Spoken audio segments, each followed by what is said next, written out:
नमस्कार, TV9 के इस डिजिटल प्लेटफॉर्म पर आपका बहुत बहुत स्वागत है। मैं हूं आपके साथ शुभम गुप्ता। मध्य प्रदेश की 5 बड़ी खबरें आज आपको हम बड़े ही विस्तार से बताते हैं।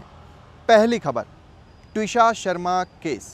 देखिए, ये एक ऐसी खबर है जिसने हर किसी को मजबूर कर दिया ये जानने के लिए कि आखिरकार 12 मई की उस रात क्या हुआ।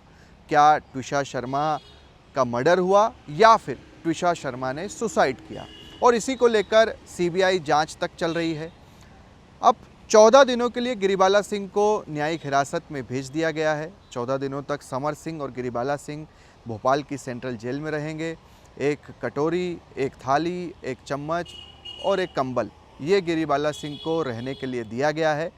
मगर आप सोचिए कि जो जज जिस कोर्ट में रहा, लंबे वक्त तक रहा, जिसने कई फैसलों पर सज़ा भी सुनाई, 39 ऐसे फैसले थे जिसमें उन्होंने अपराधियों को जेल भेजा। ऐसे में गिरिबाला सिंह ने कल भोपाल की जेल में कहा कि हमें एक अलग बैरक दीजिए, क्योंकि मैंने कई कैदियों को सज़ा सुनाई है, लिहाजा मेरी जान को ख़तरा हो सकता है। कोर्ट ने इस बात को मान भी लिया और उन्हें एक अलग रहने के लिए जगह दी, जिसमें 4 महिला कैदी उनके साथ रहेंगी। इसके अलावा मीडिया पर काफ़ी गुस्सा गिरिबाला सिंह ने किया। कहा कि हम जहां पर भी जा रहे हैं वहां पर मीडिया आ रहा है, मीडिया ट्रायल चल रहा है, मीडिया ट्रायल पूरी तरह से बंद होना चाहिए। समर सिंह को लेकर कहा कि समर सिंह के साथ कोर्ट में मारपीट की गई है। जबलपुर में जब वो सरेंडर करने पहुंचे थे, मीडिया जो है वो भी जहां पर जा रहा है, समर ने कहा मेरे पैर में चोट लग गई, किसी मीडिया कर्मी के चलते चोट लग गई, और उसका मेडिकल में भी ठीक से ट्रीटमेंट नहीं किया गया, सिर्फ एक स्प्रे दिया गया। तो इस तरह की बातें कल गिरिबाला सिंह ने कोर्ट में रखी, और उसके बाद मीडिया ट्रायल को लेकर कहा गया कि बंद होना चाहिए। मगर बाद में भी देखें तो जेल के बाहर भी पूरा मीडिया मौजूद था। जेल के अंदर जाते हुए शॉट्स जो हैं वो भी आप देख रहे हैं जब गिरिबाला सिंह वहाँ पर पहुँच रही है। तो कुल मिलाकर इस पूरे मामले में अब सीबीआई अपनी जांच कर रही है। और भी ऐसे लोग जो अभी तक तो पूरे परिवार से पूछताछ चल रही थी, मगर ट्विशा जहाँ जहाँ गई, जिन दोस्त यारों के टच में थी, उनसे भी सीबीआई पूछताछ इस पूरे मामले को लेकर कर रही है। अब यहाँ पर इंतज़ार है उस सेकंड पोस्टमार्टम रिपोर्ट का, जो कि दिल्ली एम्स के डॉक्टर्स ने भोपाल आकर किया था, क्योंकि पहली जो फर्स्ट पोस्टमार्टम रिपोर्ट थी उसमें तो सुसाइड ही आया था।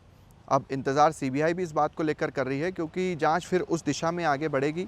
अभी तक हमने देखा कि कैसे सीबीआई ने रिक्रिएशन करवाया पूरा, दोनों शख्स जिसमें गिरिबाला सिंह और समर सिंह को हम देख रहे थे कि कैसे वो जो बॉडी थी उसे उतार रहे हैं, हटा रहे हैं, नीचे लेकर जा रहे हैं।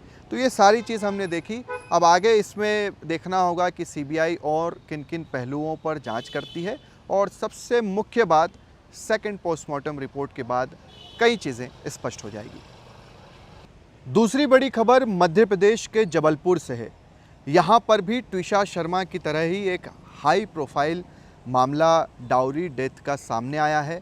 परिवार चेन्नई का रहने वाला है, और पिता ने आरोप लगाया है कि उनकी बेटी, जिसकी उम्र महज 27 साल थी, जो कि मद्रास हाई कोर्ट में वकालत करती थी, वकील थी, और इनके पति मेजर डॉक्टर थे, और शादी के 99 दिन के बाद ही उनकी लड़की की मौत हो गई।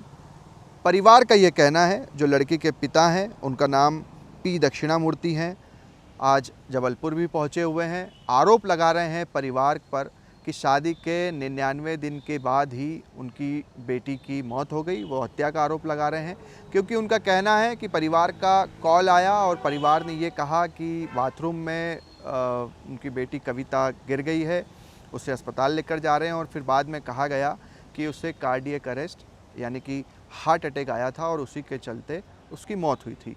उन्होंने भी पोस्टमार्टम रिपोर्ट को लेकर कहा है कि इसमें भी चोट के निशान हैं, इसकी ठीक से जांच नहीं हो पाई। वो पुलिस के पास भी गए, मगर पुलिस ने इस पूरे मामले पर कोई ख़ास कार्रवाई नहीं की। शादी 2025 में हुई थी, और अभी तक उन्हें इंसाफ नहीं मिला है, ऐसा उनका कहना है। एक और जो बड़ी बात, उन्होंने आरोप लगाया कि हमने लगभग 100 तोला सोना, 20 लाख रुपए के हीरे के आभूषण, और महिंद्रा एसयूवी कार, चांदी का सामान, गृहस्थी का पूरा सामान, ये सब कुछ हमने दिया था। उसके बाद हमसे मांग की गई 2 करोड़ रुपए की, चूँकि जो हमारे दामाद थे मेजर ओम नागार्जुन, उन्हें अस्पताल खोलना था और इसी के लिए उन्हें पैसा चाहिए था, पैसा नहीं दिया गया। उसके बाद परिवार का जो नेचर था, स्वभाव था, वो लड़की के प्रति पूरी तरह से बदल गया। अब इस पूरे मामले की भी वो एक हाई लेवल इंक्वायरी की बात कर रहे हैं, मांग कर रहे हैं। कोर्ट का दरवाज़ा भी उन्होंने खटखटाया है। देखना होगा इस पूरे मामले में आगे पुलिस और कोर्ट क्या कुछ रुख अपनाती है। March 2025, that before marriage they were demanding lot of things, that it's like a big car and jewels, silver articles, uh, and diamonds articles and everything. That we what we have, that we one is 100 sovereign jewel for Kavita, and 10 sovereign jewel for Nagarjuna, and 20 lakhs worth of diamond jewelry for Kavita, and 2.5 lakhs diamond ring for Nagarjuna, and 30 lakhs worth of Mahendra's XUV car, 700 car to Nagarjuna. The Nagarjuna demanded their name. अगली खबर बेहद महत्वपूर्ण है और आपके स्वास्थ्य से जुड़ी हुई है। इसे ध्यान से देखिएगा और सुनिएगा और ध्यान भी दीजिएगा। देखिए, अभी गर्मी का मौसम चल रहा है, कई ठेले आपको नज़र आते होंगे, आप जाते होंगे, झट से गर्मी को शांत करने के लिए, ठंडक पाने के लिए शरबत पीते होंगे, नींबू पानी पीते होंगे, कैरी का पन्ना यहाँ पर मध्य प्रदेश में तो मिलता है, वो पीते होंगे। मगर आपको सावधान रहने की ज़रूरत है, क्योंकि जो वीडियो आप अब देखने जा रहे हैं वो आपको हैरान कर देगा, परेशान कर देगा। ये बर्फ़ वो है जो कि इन दुकानदारों को बेची जाती है। जो ठेले वाले हैं वो बर्फ़ का इस्तेमाल ठंडक के लिए करते हैं। गन्ने का जूस है, उसमें आपको बर्फ़ मिल जाती है, बर्फ़ के टुकड़े मिल जाते हैं। हर चीज़ में आप कहते हैं कि थोड़ी सी बर्फ़ डाल दीजिए, मगर यहाँ पर इस बर्फ़ को, जो कि खुले में पड़ी हुई है, और कुत्ते जो हैं वो इस बर्फ़ को चाटते हुए नज़र आ रहे हैं। ये आप देख रहे हैं तस्वीरों में कि कैसे इस खुले में पड़ी बर्फ़ को कुत्ते चाट रहे हैं, और इसकी शिकायत नगर निगम में की गई। ये मामला भोपाल के काजी कैंप का है। नगर निगम की टीम जब वहाँ पर पहुँचती है तो देखती है कि वहाँ पर कुछ डॉग्स, कुछ कुत्ते हैं जो कि बर्फ़ को चाट रहे हैं, बर्फ़ के ऊपर खड़े हुए हैं, और उसके बाद एक चालानी कार्रवाई की गई।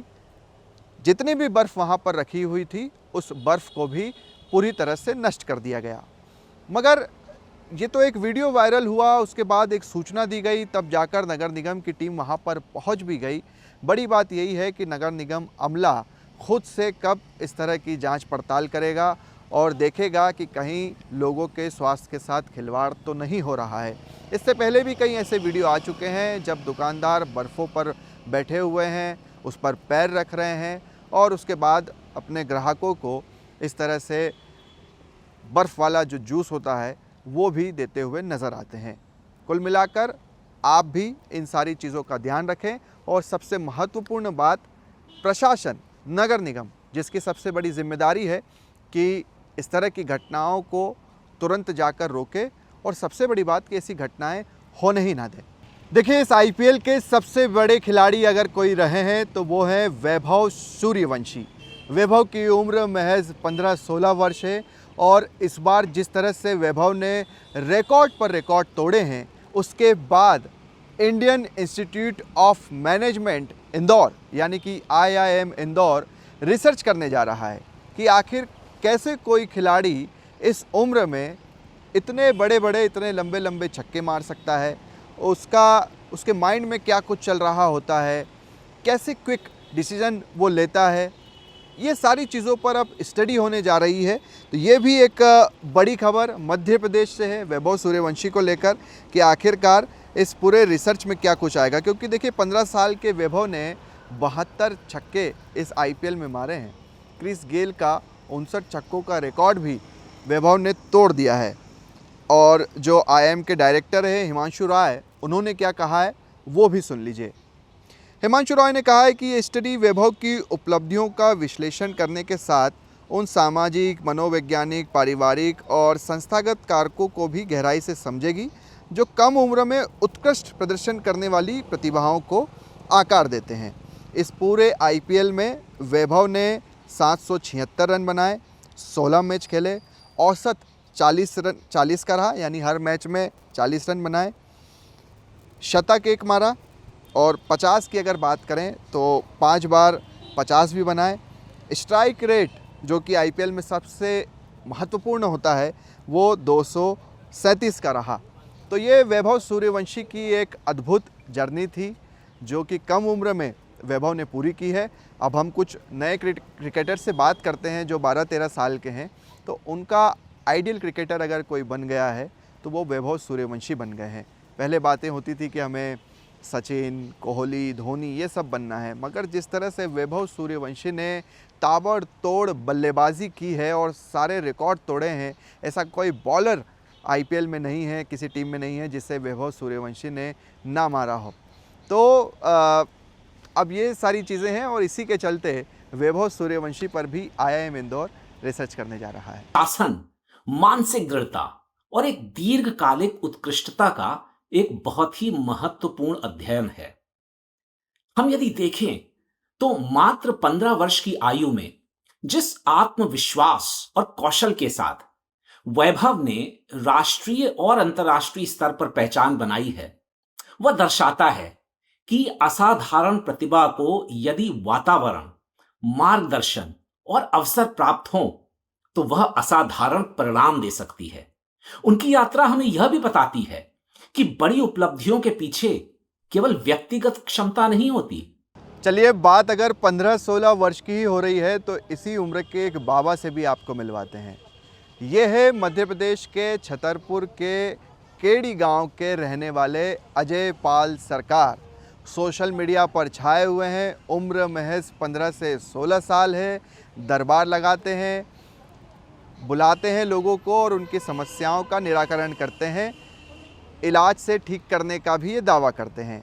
अभी तक मध्य प्रदेश में छतरपुर के ही पंडित धीरेन्द्र कृष्ण शास्त्री, बागेश्वर धाम के पीठाधीश्वर, वो लगातार चर्चाओं में रहे हैं। पर्चा लिखकर लोगों के भविष्य की, लोगों के भूत की वो जानकारी देते हैं और अब चर्चा में रहे हैं अजय पाल सरकार।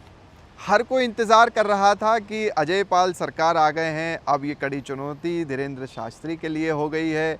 इस तरह से सोशल मीडिया पर मीम्स भी बन रहे थे, मगर ये मुलाकात काफ़ी ख़ास है।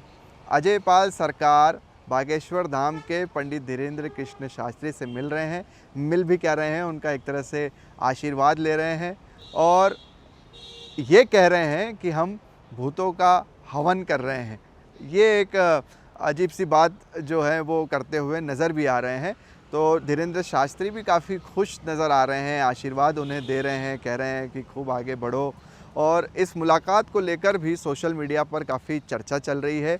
लोग इंतज़ार भी कर रहे थे कि अजय पाल सरकार कब बागेश्वर धाम के पंडित धीरेन्द्र कृष्ण शास्त्री से मुलाकात करेंगे। तो ये मुलाकात भी सोशल मीडिया पर छाई हुई है और एक तरफ जहां 15-16 साल का वैभव सूर्यवंशी अपनी क्रिकेट की दुनिया में बादशाह बना हुआ है, रिसर्च हो रहा है, तो दूसरी तरफ बाबाओं की दुनिया में 15-16 साल का अजय पाल इस वक्त बादशाह बनता हुआ दिखाई दे रहा है। तो फ़िलहाल मध्य प्रदेश की इन ख़ास खबरों में बस इतना ही। कल एक बार फिर हाजिर होते हैं आपके सामने कुछ अलग, कुछ ख़ास और कुछ बेहद महत्वपूर्ण खबरों के साथ।